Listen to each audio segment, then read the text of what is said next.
মনিরুজ্জামান কাকা আমাদের অত্যন্ত শ্রদ্ধাভাজন ব্যক্তি ছিলেন।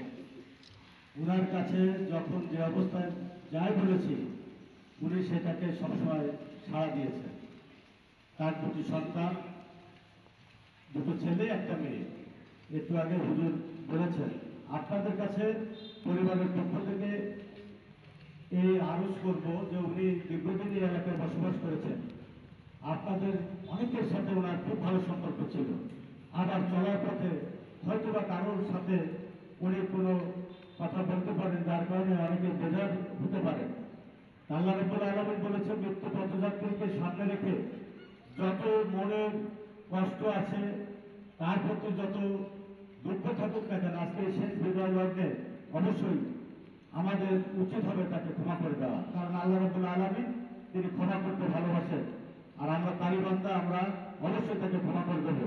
এবং উনি যে একজন সৎ এবং নিষ্ঠাবান মানুষ ছিল, ইনশাল্লাহ আপনারা অবশ্যই তা স্বীকার করবেন। উনি কি ভালো মানুষ ছিল?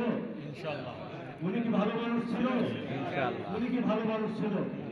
ইয়া রাব্বুল আলামিন আপনি সাক্ষী রইলেন।